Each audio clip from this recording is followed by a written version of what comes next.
Over the last year, the financial world has been thrown into a state of chaos that's nothing short of apocalyptic. Just when Wall Street and crypto exchanges were navigating their way through the complexities of modern finance, two seismic events shook the very foundations of the banking industry. It left investors and depositors alike scrambling for cover as everything fell apart, and now we know for sure that this was all a result of corruption, of politicians being bought off and criminals getting away with their crimes. First came the FTX crisis, a financial scandal so colossal it's as if the ghosts of Lehman Brothers and Enron conspired for an encore. A company once valued at a whopping $32 billion and backed by behemoths like SoftBank, Tiger Global, as well as celebrities like Tom Brady, crumbled to its knees. Spearheading this turmoil was Sam Bankman-Fried, or SBF, a 30-year-old crypto wizard who found himself in handcuffs, facing a slew of charges including wire fraud, securities fraud, and money laundering. And just as the aftershocks of the FTX crisis were beginning to subside, another cornerstone of the financial world crumbled: Silicon Valley Bank, a linchpin of the tech startup ecosystem since 1983, which collapsed into FDIC receivership. Triggered by a mass withdrawal advised by venture capital giants, the bank spiraled into a liquidity crisis, forcing it into insolvency and leaving its long-standing customer base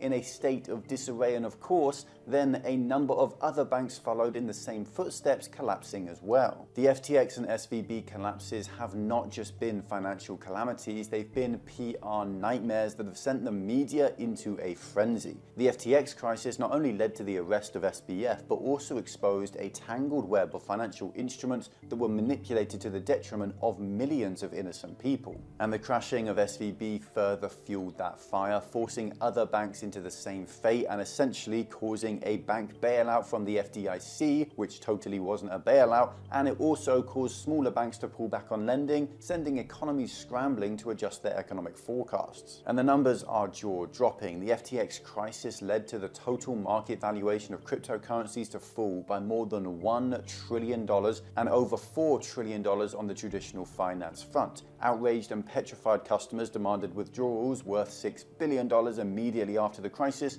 of which they obviously never received a thing. And on the traditional banking front, Goldman Sachs cut its GDP growth estimate by 0.3 of a percentage point due to the bank's collapse, and while GDP figures have so far come in fairly stable, they have been consistently and constantly downgraded months after they come out, something that reeks of corruption from the government, whereby officials are trying their hardest to downplay the state of this market. Small and mid-sized banks, which account for about 50% of commercial and industrial lending, were expected to reduce their lending by as much as 40% across the board. FTX and SVB, these two titans in their respective domains, they crumbled under the weight of their own risky investments. These weren't just minor missteps, they were colossal blunders that revealed undisclosed leverage, solvency concern, and mismanaged books. Imagine a towering house of cards, precariously balanced. That was FTX. A bombshell report from CoinDesk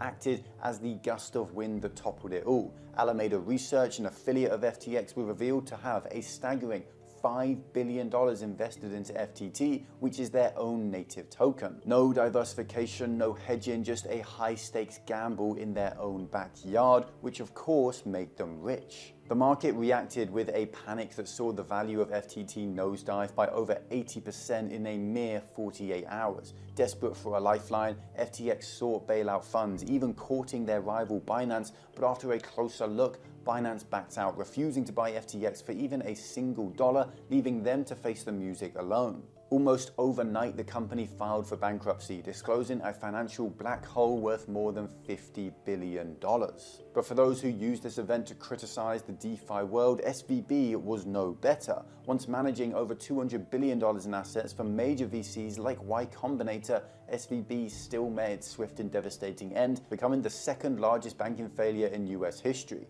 The culprit, a perilous investment strategy exacerbated by the Federal Reserve's aggressive rate hikes, which soared from 0.25% to 4.75% within just a year. Caught in a financial straitjacket, SVB had no choice but to sell off its long-term investments like MBSs and US Treasuries at crippling losses to meet customer withdrawals, triggering a doom loop of financial instability. Now, months on from these disasters, and everyone is doing their best to ignore what had happened. AI money is now flowing, America's GDP is apparently growing, and maybe markets really are back, but for one platform, it feels like the action never stopped. In fact, over the last year, our sponsor, Masterworks' our investing platform, has raked in double-digit exits for 10%, 17%, and even 35% net returns. In fact, their 15th exit was just a couple of weeks ago for a 77.6% net return. It sounds unbelievable, but if you've been hearing me talk about Masterworks for the entirety of the last year, you know double-digit net returns are nothing out of the ordinary. Of course, as with any investment, future results aren't guaranteed from past performance, and it doesn't automatically mean that every Masterworks sale is going to come and be the same. But I have personally invested my own cash within Masterworks myself, and let me tell you, the statistics have been updated recently showing that blue chip contemporary art has now outpaced the S&P 500 for the last 27 years and by an impressive 136%. Including their recent exit, Masterworks has sold over $45 million worth of art. The net proceeds paid out to everyday investors, ordinary people who didn't need millions of dollars to get in or an art degree. Masterworks now has over 790,000 users and assets under management of $800 million. And with numbers like that, it's no surprise paintings like Banksy, Basquiat, and Picasso sell out in minutes. But you can get special access when you use my link in the description. Again, that's Masterworks with the link down below in the description.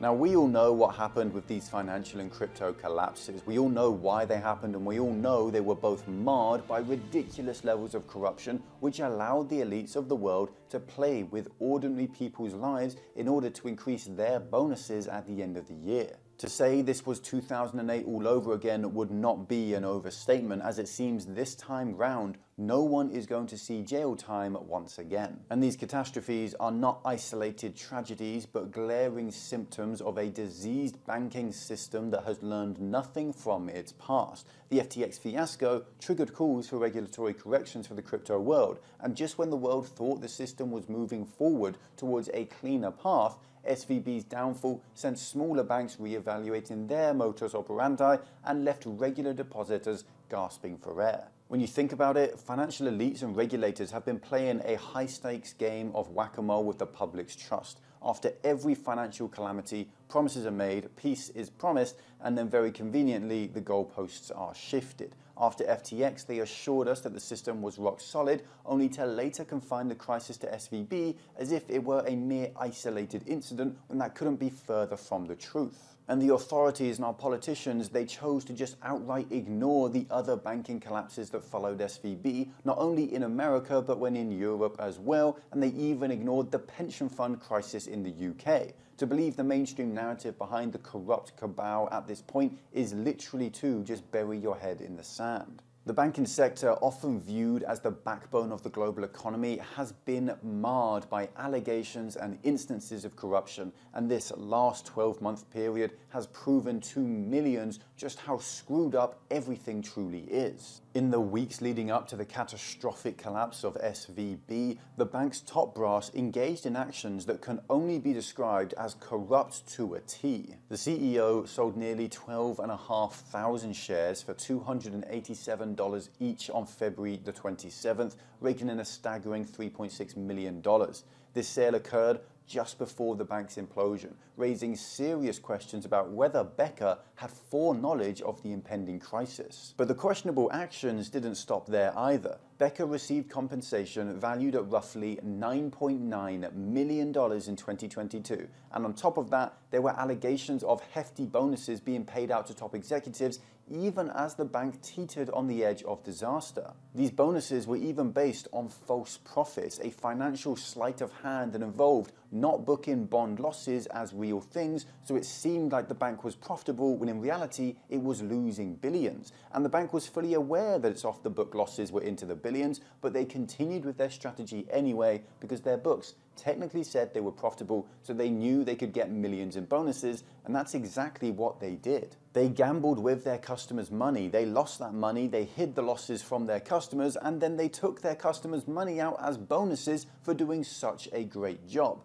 The fact that these people aren't in jail as we speak is shocking alone, but it of course doesn't stop there. These actions have not only eroded public trust, but also underscored the glaring need for stricter oversight and regulations and laws that apply to everyone, no matter how many millions they send to politicians. When the people at the helm engage in such dubious financial behavior, it's a surefire sign of a failed justice symbol when no one is held accountable. And legacy banks like JP Morgan were also not immune to the controversies surrounding the banking crisis. JP Morgan had encouraged investments into SVB just mere months before its collapse. And what was even more startling was that the very reasons cited for SVB's collapse were being peddled as reasons to invest into the bank. They were literally saying that the crisis with interest rates that actually took SVB, a $200 billion bank, down was a reason to invest into SVB, so they peddled hundreds of millions of dollars of their customers and their investors' funds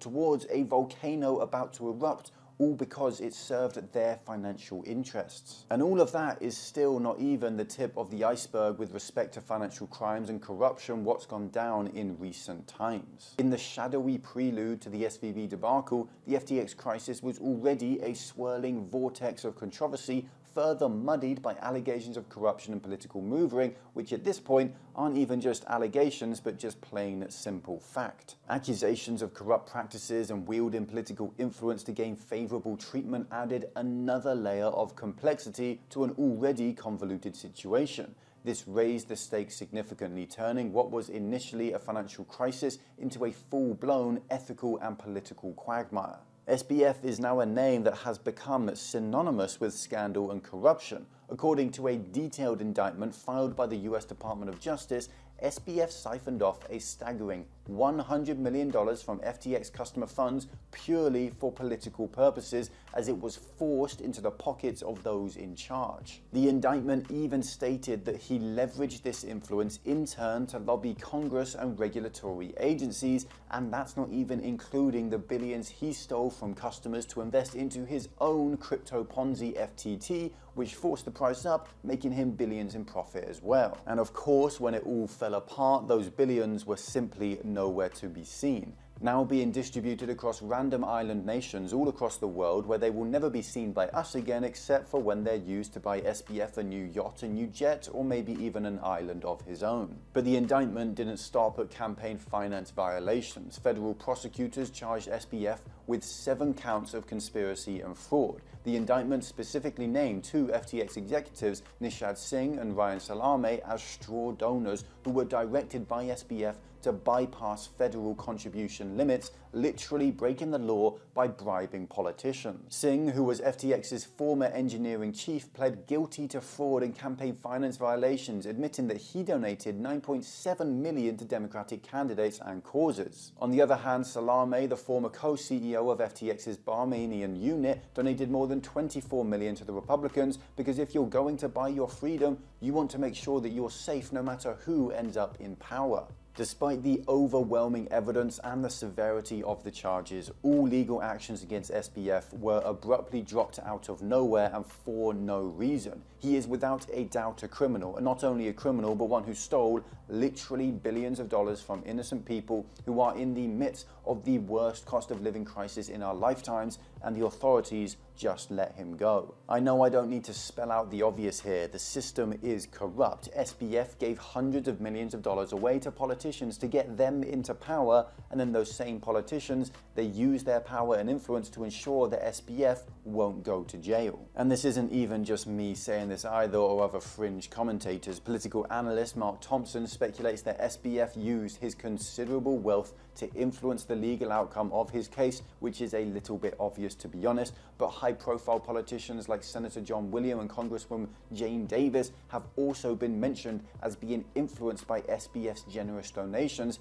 as it seems they don't care for justice or right and wrong in this instance. What we're witnessing isn't just the story of one man's alleged corruption and criminality. It's a glaring spotlight on a system that has been rigged in favor of those with deep pockets and political connections. This all serves us a stark reminder that our system is not fair, and not just in the fact that some people are richer than others and some don't work as hard as others, but in the sense that theft and corruption is actually legal in our society, as long as you have enough of those stolen funds to bribe your way to freedom.